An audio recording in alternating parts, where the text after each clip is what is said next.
Hey pros, it's DandyDrew and welcome back to another Clash Royale video. In this video, I'm going to be going over the balance changes that are going to be coming out for Clash Royale tomorrow. I'm going to give you guys an in-depth analysis of what I think of all of the choices they decided to make. There are 10 cards in total that got changed, so I do have a decent bit to talk about.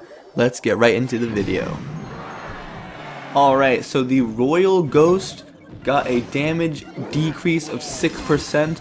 The invisibility delay went from 0.7 seconds to 1.2 seconds, and the hit speed went from 1.7 seconds to 1.8 seconds. So clearly this is a huge nerf to the Royal Ghost. They changed 3 separate things to make it worse, and my opinion of this is that the Royal Ghost was a very good card, but there was never a time that it was just a completely unmanageable card. I think that these 3 decreases in the stats are going to make the Royal Ghost go from being a pretty good card to just being a really bad card.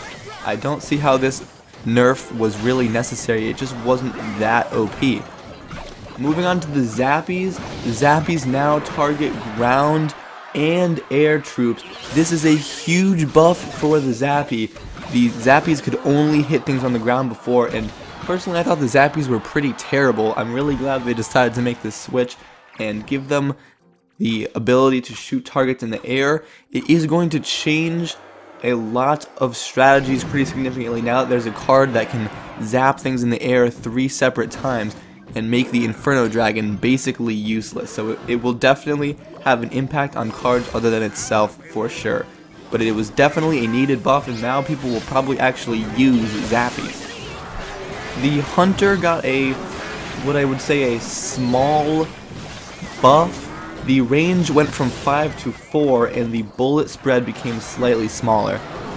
The range going from 5 to 4 seems like a nerf, but it actually is a good thing for the Hunter, because the closer the Hunter is to its opponent, the more damage it does. So when the range is lowered, it's actually higher damage for the Hunter, therefore making it better. The Hunter really wasn't very good. It definitely has low health for what it does. I don't know if this is going to make the Hunter still like a usable card, but it'll definitely make it better, which is something that it really needed. The Night Witch initial bats now spawn slightly quicker, and the bats also got their own change. Their hit speed went from 1 second to 1.1 seconds. So both of these things kind of go together because the Night Witch spawned bats, and as I just said, now they spawn a little bit quicker, the first ones. I would say that the Night Witch will stay exactly the same in terms of how good it is, because the bats are getting worse, but they will spawn a little quicker, the initial ones. So the Night Witch is basically just evening out. However, the bats are getting not significant, but a slight decrease in their speed. And I didn't think that the bats were necessarily too good. I personally don't use the bats at all. I just think that there's better means of doing what they do.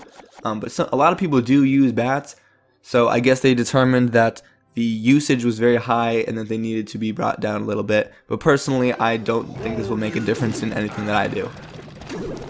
So the next card is the Lava Hound. Lava Hound got a slight buff. The hit points are now up 5%. The Lava Hound already has a lot of health, so this doesn't make a huge difference. However, the Lava Hound does need a slight buff, and I guess that's what it's getting. I would like to see maybe a little bit higher damage or some sort of like explosion damage when it dies. But you know, slight buff, we're definitely getting a step in the right direction with the Lava Hound. The Goblin Hut is getting a slight nerf with its spawn speed going from 4.9 seconds to 5 seconds. And this doesn't seem like that big of a difference. It's like 0.1 second for spawning them. But it actually makes a big difference when you think about the Goblin Hut as a whole, because now it spawns 1 less goblin than it did before. So that's just one whole goblin that you're taking out just by switching the spawn speed. The Mortar is getting a change that I think is good and bad for the card, so I'm not going to call it a buff or a nerf. The minimum range of the Mortar is going from 4.5 to 3.5.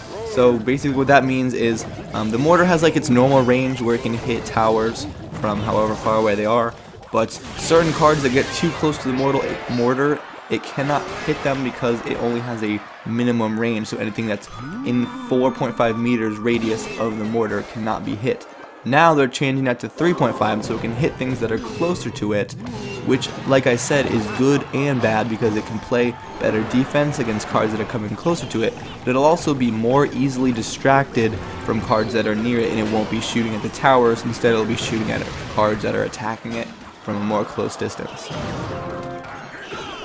The last two cards both got buffs. I'm going to talk about these cards together because I think they're very similar and my opinions of them are very similar. Well, similar as in they literally got the same exact buff. Both of their hit points went up 7%. It is the Mini P.E.K.K.A. and the Lumberjack.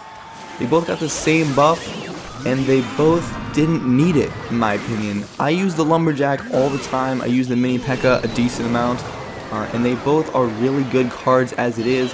I don't see the need to buff either of these cards. They both, in my opinion, are really good as it is, and it doesn't really make sense to make them even better than they already are. These might be the only two buffs that I don't necessarily agree with out of all of these buffs and nerfs in the game. And this questionable call might get fixed in the future. I think that they're going to realize that this was a mistake to make these cards slightly better.